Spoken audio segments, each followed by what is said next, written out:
All right. I also have our next chapter in our Ready Freddy book for you guys. So we've been reading this book, Save the Earth. We're about 2 chapters in.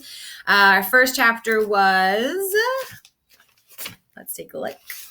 What is Earth Day? The second chapter was the challenge. And now we have Freddy, as usual, freaking out that he's not going to be able to complete the challenge. He's not going to be able to do everything. And he's not going to be a part of the green team. He always gets himself so worked up about this stuff. And we see in every book, he ends up figuring it out one way or another. So let's make some predictions. Our third chapter is called Litter Bugs.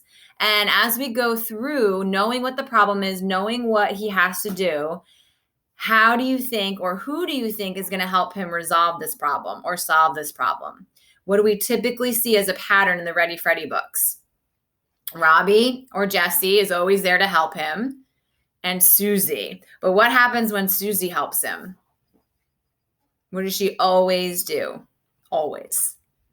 She wants something out of it, right? She's got a pinky swear. She wants to get something in return for her helping Freddy. So we're going to see if that happens in this book. All right, Litter Bugs is our third chapter. Robbie came home with me after school. We decided to pick up litter in the neighborhood together. How was your day, boys? Asked my mom when we walked in the door. Good, we both said. How about a snack? I'd love a snack, said Robbie. Thanks, Mrs. Thresher. Come on over and wash your hands in the sink. I want to make sure they're clean before you touch any food. We both washed our hands. My mom started to reach for paper towels. Wait, Mom, no, I yelled. Freddie, what's the matter? Asked my mom. We need to dry our hands on a dish towel, not a paper towel. But you always dry your hands on a paper towel. I know, but today Mrs. Wishy was teaching us about things kids can do to help the planet. A dish towel doesn't use paper, which saves trees. That is good thinking, said my mom, handing us a dish towel. I went to my backpack and pulled out the Earth Day challenge paper. See, Mom, we have to do all these things by Friday. If we do, we get to be a member of the green team. These are great ideas, said my mom. I really want to be a member of the green team, but I don't know if I can do them all by Friday, I said. I bet you can, said my mom. You already get to check number 9 off the list. Oh, yeah, right, I said, smiling. We gobbled down some cheese and crackers, drank some juice, and headed for the door. Where are you boys rushing off to? Asked my mom. We're going to pick up trash in the neighborhood, said Robbie. I think it's number 5 on the list, I said. Well, then you better each take a bag to put the trash in, said my mom. She handed us each a plastic bag from the grocery store. I have to remind my mom to use the cloth grocery bags, I thought. Before I could tell her, Robbie grabbed my arm. Come on, Freddie, let's go. We're wasting time. We ran out the door and started walking down the block. How many pieces of trash do we have to pick up? I asked. I think we each have to pick up 10, said Robbie. 10? That seems like a lot. I don't think our neighborhood is that dirty. As I was walking, Robbie reached down, picked something up, and dropped it into his bag. What was that? A gum wrapper, said Robbie. At least it wasn't the gum. I don't see that anywhere. That's because it stuck to the bottom of my shoe, I said. Yuck, said Robbie. That's gross. Tell me about it, I said, trying to scrape the gum off with a stick. We kept walking, and I found a candy bar wrapper, an empty soda can, and a piece of paper. Robbie found an old battery, a paper clip, and another soda can. Let's go to the park and see what other trash we can find, he said. Good idea, I said. Race you there.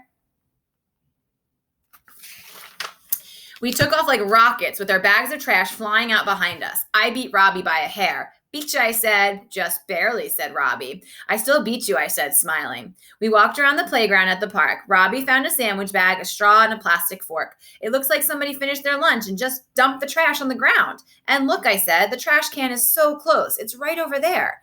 We both shook our heads. People are such litter bugs, said Robbie.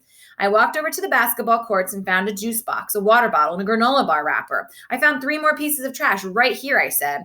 You know, when it rains, all this trash gets washed into the storm drain, said Robbie. Then it gets carried out to the ocean where it pollutes the water and makes the sea animals sick. That's terrible, I said. And think about all the animals here in the park, said Robbie. A little squirrel might think a piece of trash was something to eat, but then when he puts it in his mouth, he might start choking on it. How sad. Poor little squirrel. We picked up some more trash in the park and then started walking back home. Wait, we didn't check to see if we had 10 pieces of trash yet, I said. Oh, I think we have way more than 10, said Robbie. I never realized how many litter bugs we had in our neighborhood, I said. Me neither, said Robbie. We walked past Mrs. Golden's house. Her dog Baxter leaped off the front porch to greet us. Hey, Baxter. Hey, buddy. How are you? I said, petting his head. Baxter wagged his tail and stuck his nose in my bag. No, buddy, that's not for you, I said, pulling the bag away. What's in the bag? Asked Mrs. Golden. Trash, we both said. Why do you boys have bags of trash? We're trying to clean up the neighborhood and protect the planet, Robbie said. We're doing an Earth Day challenge for school, I said. We want to be members of the green team. Good for you boys, said Mrs. Golden. It's important to take care of this beautiful planet that we live on. Baxter ran to the neighbor's lawn, picked up a piece of paper in his mouth, trotted back over to where we were standing, and dropped the paper at my feet. How did he know? I think Baxter also wants to be a member of the green team, said Mrs. Golden. We all laughed. Good boy, Baxter, I said, rubbing his back. Thanks for the paper. I picked it up and put it in my bag. Well, we better be going, Mrs. Golden, Robbie said. Keep up the good work, boys, she said. When we arrived at my house, it was time for Robbie to go home. Well, now we can check number 5 off our list, he said. That's 2 down, 8 more to go, I said with a big sigh. Oh, so maybe he read it more like this. That's 2 down, 8 more to go. See you tomorrow, Freddy, for our walk to school. Yep, see you tomorrow. And chapter 4 is walk. Don't drive. Wonder how that's going to go.